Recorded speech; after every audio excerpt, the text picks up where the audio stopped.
Right. Greetings, pot pickers. Are you ready to rock?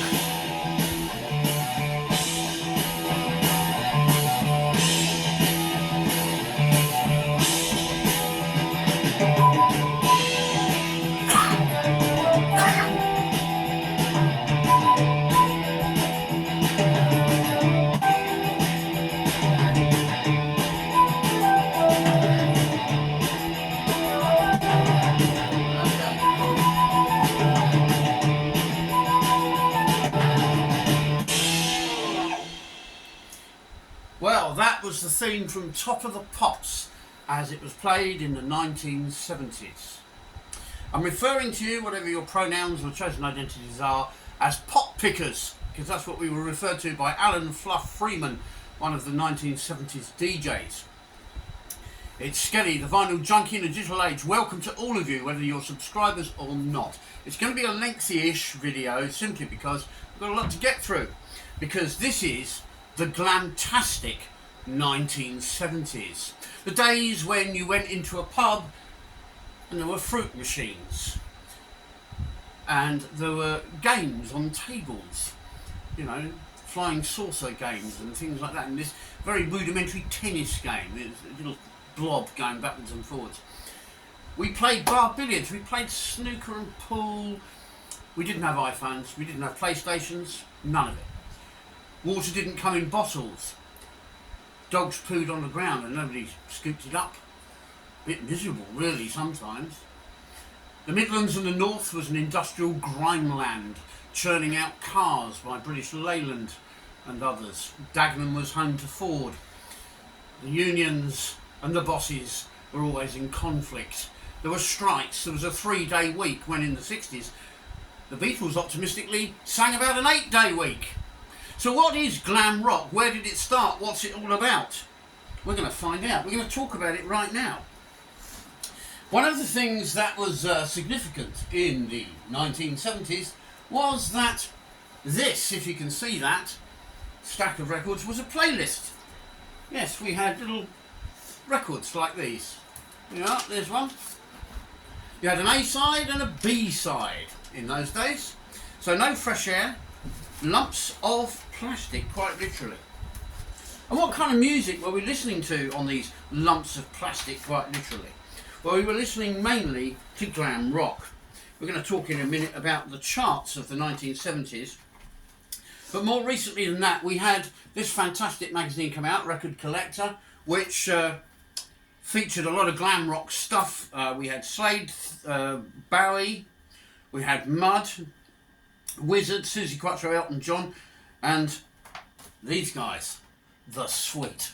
So let's kick off with a piece of music to get us in the mood for the GLAMTASTIC 1970s. Let's just check what we got on here. Yeah, that's about where I want to be. So we're going to go to the CD technology for this one.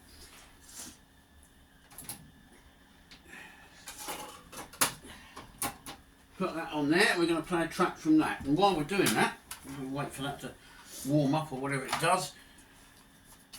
We'll get some other stuff ready to rock and roll as well at the same time. So here we go with The Sweet from 1973, Blockbuster.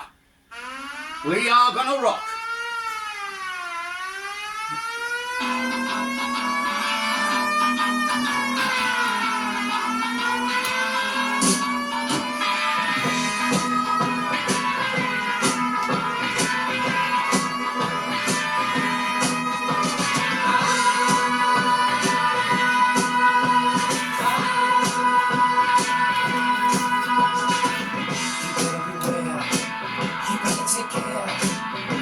Watch out if you got long black hair. You come from behind, you go out of your mind. You better not go, you never know what you'll find.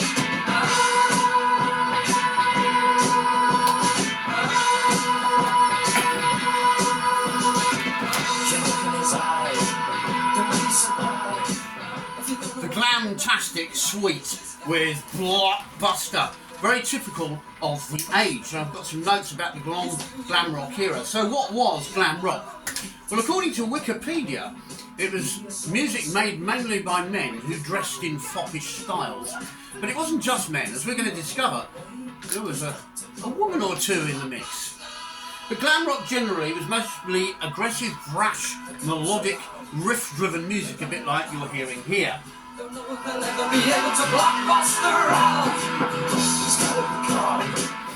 And the glamness was reflected in what the guys and gals wore, both the fans and of course the pop groups themselves, the rock groups. And mainly it was very loud, garish, colourful clothing, often quite effeminate, in an age where everything was being challenged, but not for the first time. So gender issues were challenged and bent and twisted around. Sexuality and orientation were in question. Androgyny was a word that was used quite frequently, thanks to some of the artists we're going to be listening to soon. And this was not new. Back in the late 60s to early 70s, the Kinks were singing about Lola drinking cherry cola. Do you remember that? The Who sang I'm a boy, but I can't admit it. I'm a boy, but if I say I am, I get it. These were not new themes, but glam rock expressed them in a new, refreshing, exciting and fun way. So that was the sweet, riff-driven rock at its absolute best there, no question. Now we come to an American. Who's this? Whoops. We'll get there in a minute. Here we go. Let's rock.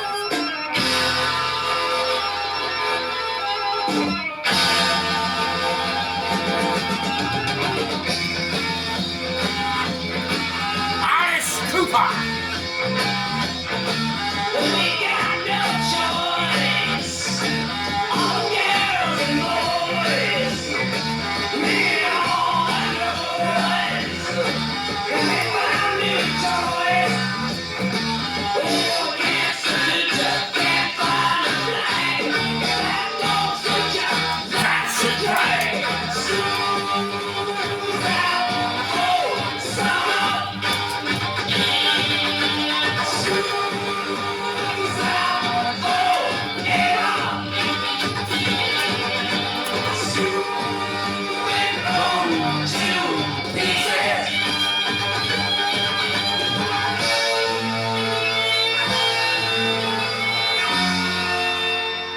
So yes, even school was being challenged back in those days. School's out for summer, school's out forever. Blow it to pieces, chimed Alice Cooper gleefully as school kids queued at their local record shop to buy discs.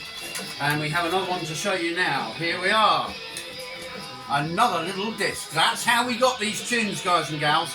And that's why I'm using some CDs today, because they are a great way of getting a collection of singles that never actually appeared on any albums. Of course, there were albums, and we're coming to those very shortly.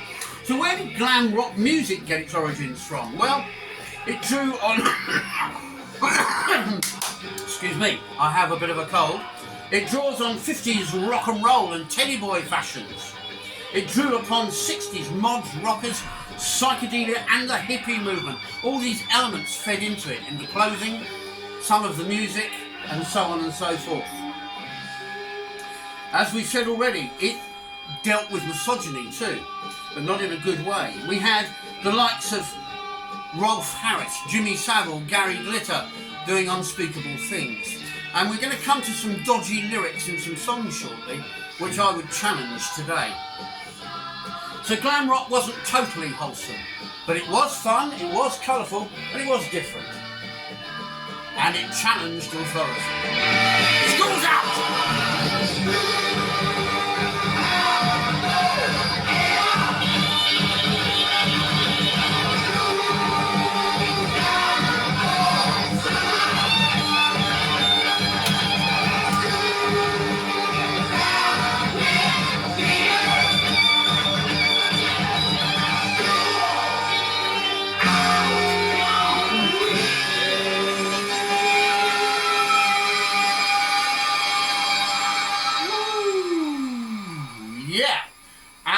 Cooper rocking there.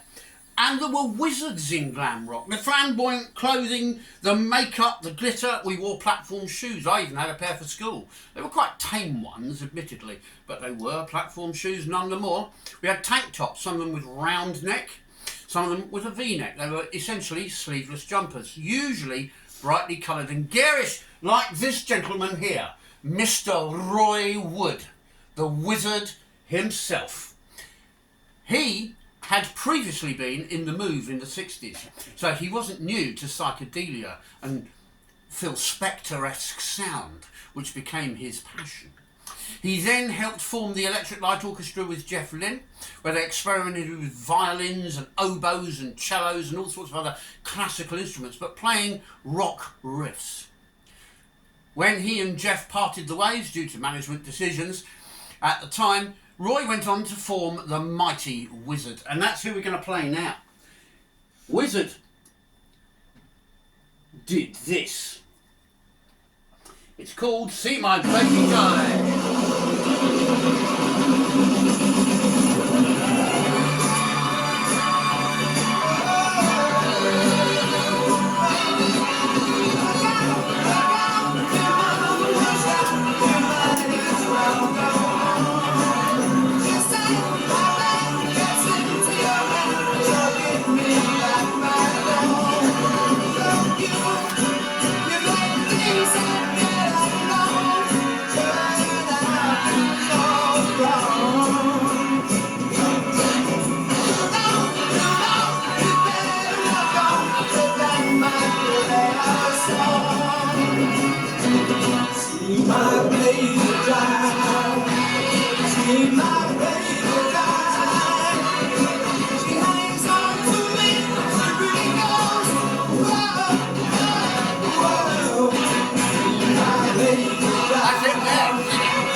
Roy Wood and Wizzard, See My Baby Jive.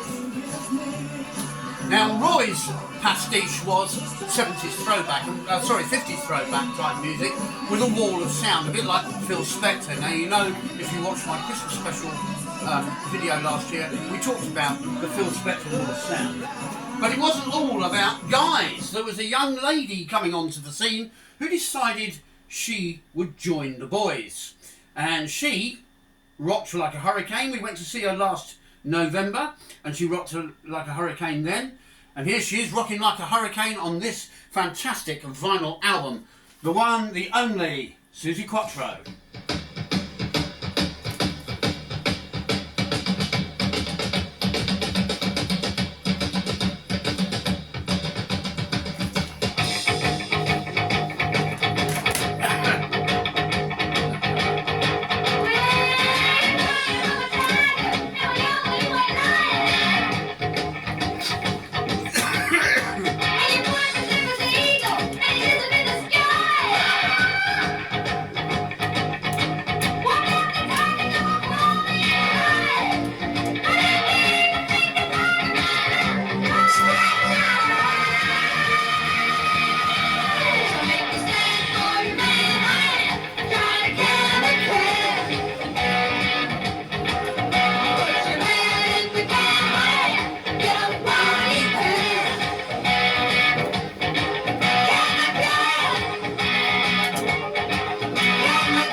She was dressed in leather, shaking a little tush in front of the guys, and her husband Len Tucky was her guitarist. He still is when she records albums, although he's now her ex-husband. He still works with her. They've got a great relationship. Fantastic woman. We saw her live in November, absolutely blinding. But she was challenging the established view, if you like, that rock and pop was a man's world. It wasn't.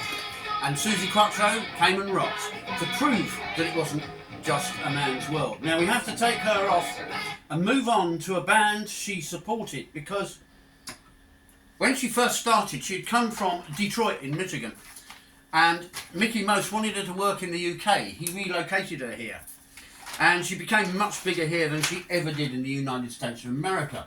Although she did have a rather cool hit in America with a guy called Chris Norman, but that's another story for another time, because we are now going to focus on possibly the most successful glam act of the entire 1970s.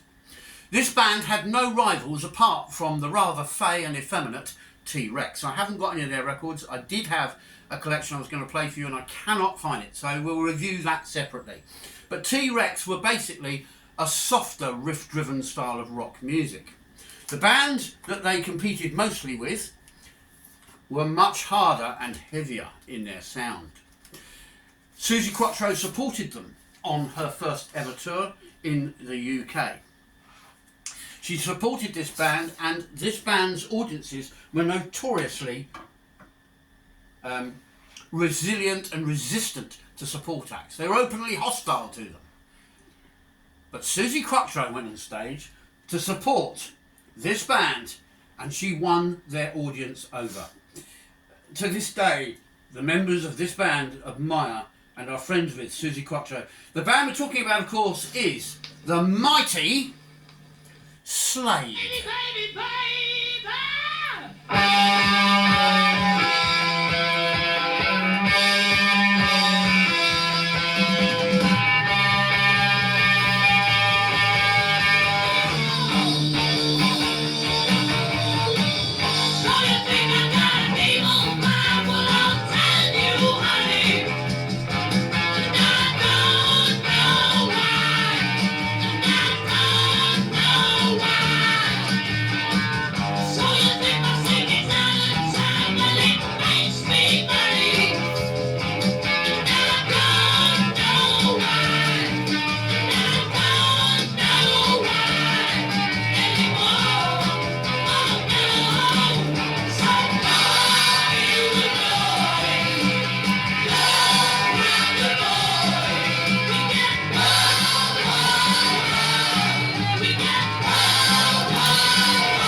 Beefy, riff-driven, like Suzi Quatro and Alice Cooper. The vinyl we played of them is their greatest hits packages. Wizzard, we played the singles collection on the CD, and The Sweet, we played their singles collection on the CD. But the biggest selling LP from glam rock in 1973 was Slade. It was part hit compilation and part review of their career so far.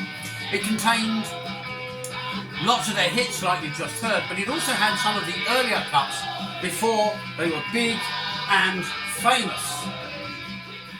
So there we are, a bit of Slade for you there. A fantastic album, and I had it bought for me for Christmas in 1973. So let's talk about what else was in the charts in the 1970s during the glam rock era, which ran roughly from 1971 till it sort of finally petered out, I would say, in 1976. Now, when Slade put that album out, they still had a lot more in their canon for the next couple of years. They were to go on to make a film with a rather splendid rock soundtrack, and we're going to be reviewing that this year. Excuse me, because it's its 50th anniversary. So, in the chart at the time, we had bands like T-Rex with Metal Guru, 20th Century Boy and Telegram Sam. You've heard Alice Cooper's School's Out, but he had further hits with No More Mr. Nice Guy, Teenage Lament and Elected. Slade had two number ones in 1972. Take Me Back Home, Mama All Crazy Now as follow-ups to their first number one in 1971. And glam really started, the genre glam rock really started in 71 with T-Rex, Slade and Mungo Jerry, who put out In the Summertime, which had a questionable piece of advice. Go out and have a drink, have a drive. You wouldn't advise people to do that these days. Slade went on to have more hits in 1973, and Come On Feel the Noise was the first of those hits that went straight to number one. The second one was called Squeeze Me, Please Me. A really great rock track. If you've never heard it, check it out. It's brilliant. and it rocks like a hurricane. But it has a questionable line in the lyric. Now, you don't notice it when you hear the song because it's babbled so quickly to fit the timbre of the music and the timing. But there's a line in the song where it says, if a girl means yes, she says no. And more recently and up to date, a female Slade tribute act called Slade, who play all of Slade's songs. They don't miss anything out. They're not squeamish, but they are sensitive to people being offended. And that is a misogynistic line. A woman saying yes when she means, a woman who says, a woman means yes when she says no. It's just blatantly unfair and not true and wrong. As so many things were in the 1970s. And they seem to be coming round again. But anyway. So Slade very wisely changed the line in the lyrics so they could continue playing the song to us without offending anyone. And I am speaking out on their behalf to say I think that is brilliant and I totally support their view there. So, Wizzard hits with See My Baby Drive, which you just heard in 73. Suzi Quatro's Can, the Can was up there. These were all number ones, incidentally. Gary Glitter, who we won't talk too much about, had a track called Leader of the Gang, which made number one. And he had quite a few other hits too. And Wizzard carried on with another fantastic song, and I must play this because it is really good, called Angel Fingers. Let's go with Angel Fingers. Right, so I'm doing what I don't like doing. I'm turning my back on you. I don't mean to do that. Sorry about that. But we've got to play Angel Fingers. It's just so brilliant. It's a great track. And this was another number one for this guy. And why is it not doing something? Here we go. That's it. Collection.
From Wizzard in a little while and from Slade before we finish.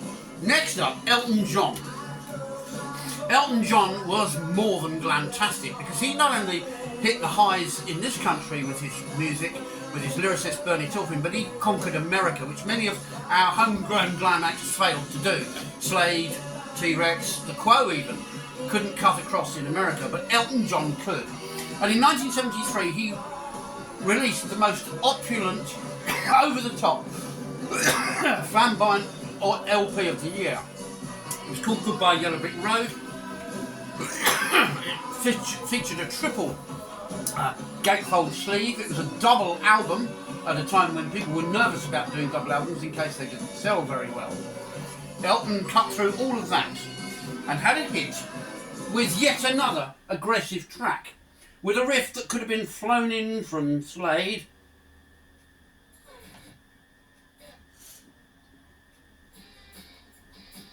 Here we go. Saturday night's all right for fighting. No, it isn't.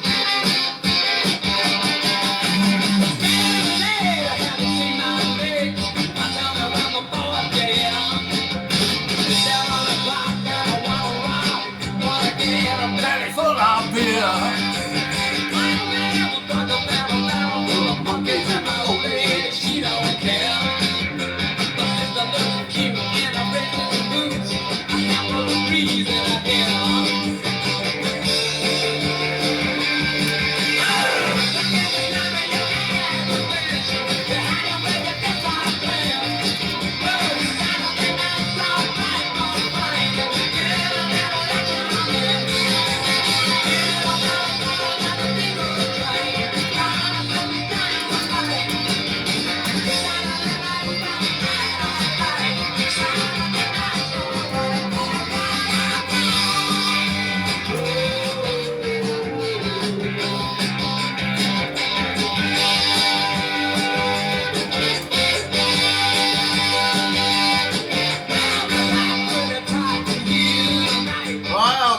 those riffs and that aggression. And yet Elton dressed almost like a clown. Slade looked like Liam Gallagher described them as the Diddy Men, but when I first saw Slade I thought they were clowns. The Sweet were effeminate, T-Rex were effeminate, but they were all covered in glitter, colours and glam and makeup. Even Roy Wood here, with his massive beards and his massive coloured hair, which he still does to this day, coated himself in endless different designs of makeup. And he wasn't the only one, because another one who covered himself in different designs of makeup was the fantastic Mr. David Bowie. He's coming up in a few moments. But before we play him, joining in the glam scene, and I said it didn't peter out in 73 or 74 as most people say it did. It had a little way to go yet, because New Kids on the Block at the time were a band called Queen. They started having big hits in late 74, early 75. Here we go with their first big hit. It's called 7 Seas of Rye. Yeah, here we go.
Elton was telling people that Saturday night's all right for fighting. Slade was saying she means yes when she says no, and Mungo Jerry were telling people to drink and drive. It was best probably not to take the lyrics too much to heart from the songs from that era, but I think you'll agree the music is absolutely fantastic. Here we have the guy who started and was responsible for the gender, the first time gender was really challenged, with what was loosely termed as androgyny. So that's the end of a track from the mighty Mr. David Bowie.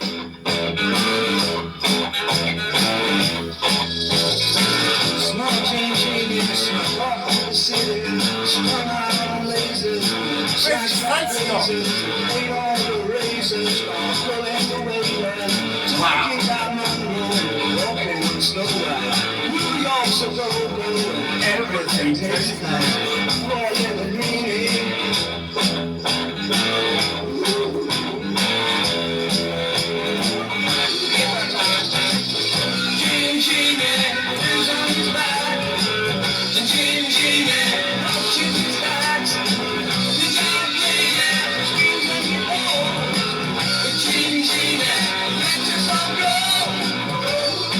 With a riff that sounded remarkably similar to one of Sweet's hits. Nobody's sure who thought of it first.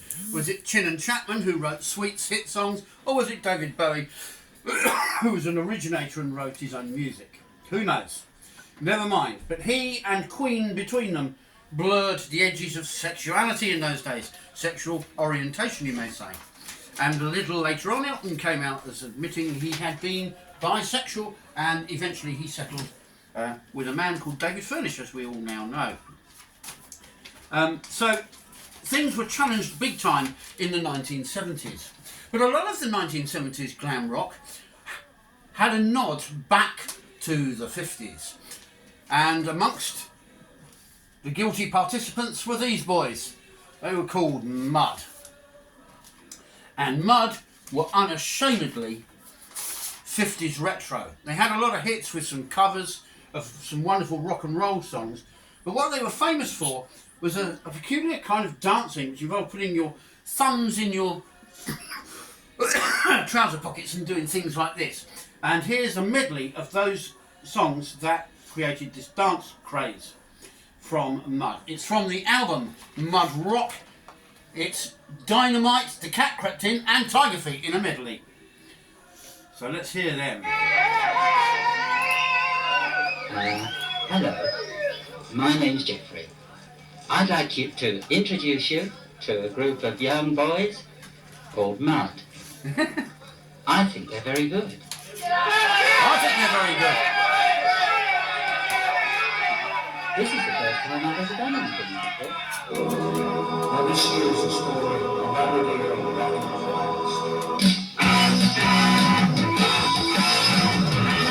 Right, so that's a bit of a riff from Abigail Rocket Blast. I promised you the medley, and that's the first mistake I've made. I said I wouldn't make any, didn't I? I lied. Right, here's the medley now. Anyway, that was the beginning of Abigail Rocket Blast, where Les Gray, the lead singer of Mud, actually approximates an Elvis voice impression.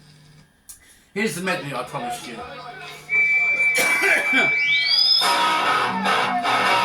riff, listen to that.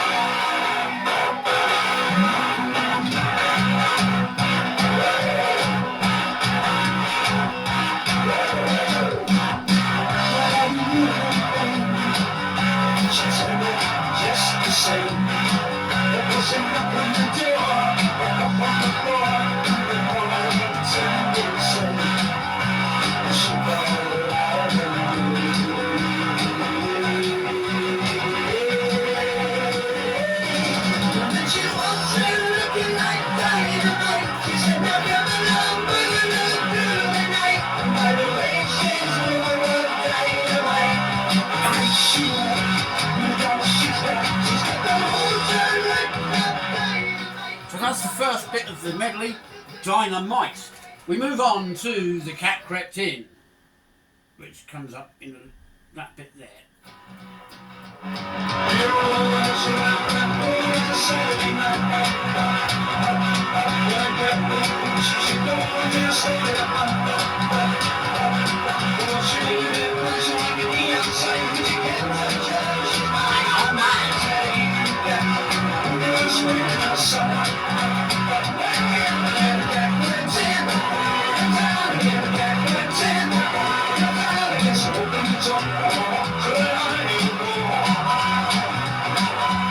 And to finish the medley off, they had another massive hit, of course, with Tiger Feet, so we'll have a bit of that.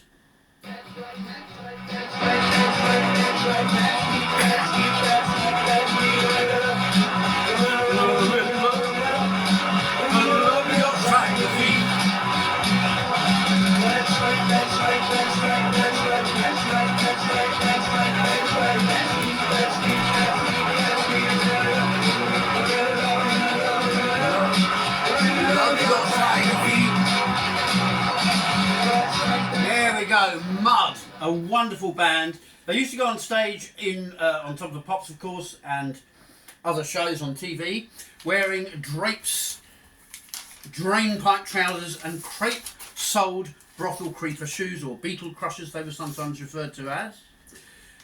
Unashamedly retro 50s rock and roll style-y there. But they weren't the only ones, because Hot on the... this is a hard one to get into the sleeve, and it's not 180 gram vinyl either. So yeah, but Hot on Mud's heels was another band who had a passion for 50s music, although they did write some of their own tunes as well. Probably one of the most iconic album covers of all time. Look at the shoe on the front of that. There's no mistaking this album. It's from the mighty, fantastic Shawaddy Waddy, who are still rocking and rolling today. In fact, they're touring, as we speak, they're touring later this year, I believe. And one of their big hits was called, literally, Hey Rock and Roll. And on drunken nights out here in my hometown, I've been known to belt this one out as I walk home after a few beers and a few whiskies. Not that I'm drunk or anything, I'm just trying to entertain people. That's all. Hey, rock and roll then. Shawani Wani!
Dedicate that one to my very good friend Jeezy, who I do go drinking with, and we both like a bit of rock and roll.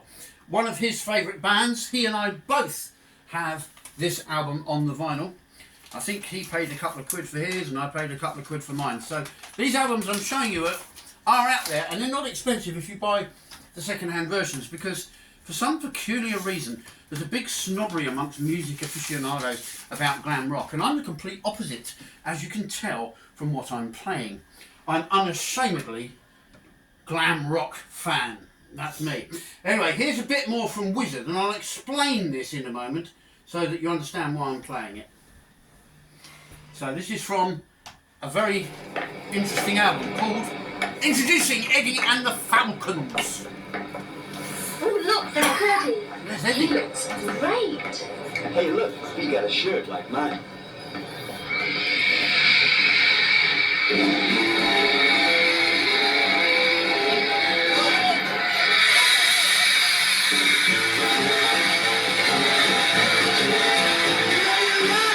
Are you ready to rock? Did you hear that? He's taking my line.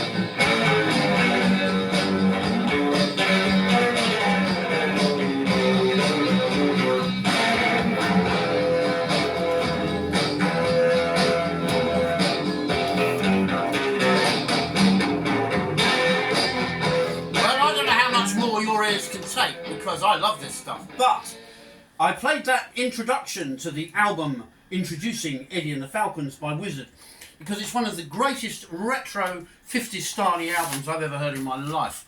The entire record is full of tracks that Roy has lovingly written to sound like other artists from the 50s, like Neil Sedaka, Gene Vincent to name two, and there's one that even approximates Elvis Presley.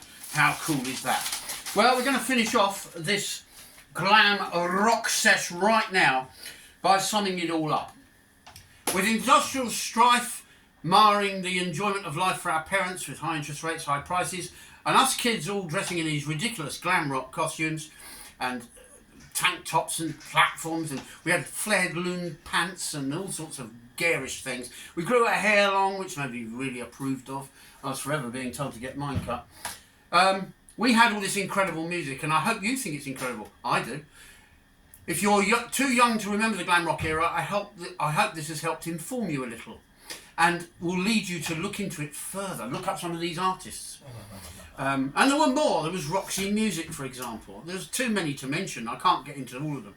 There was the Bay City Rollers came along, and they were fabulous, really. Not that we admitted it at the time, because we were blurks, you know what I mean? Anyway, here's, to finish us off, we're going to do one from The Sweet and one from Slade. Undoubtedly the two greatest glam rock bands of all time. So, or of that era as well, even.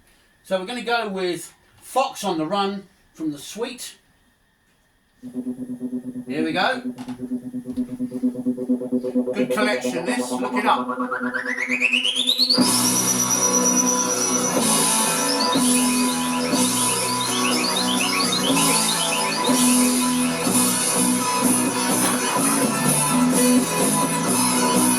Great band.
Show you the bush again. Whack.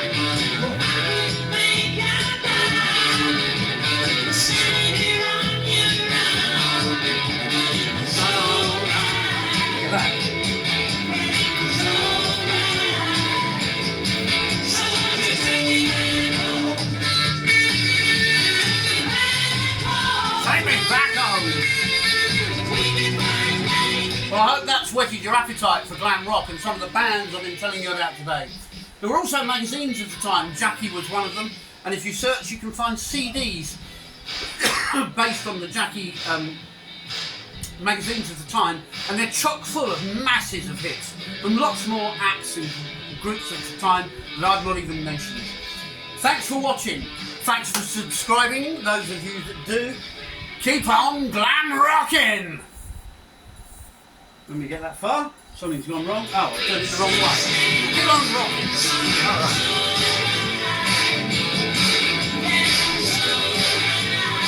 Here we go.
That's all, folks.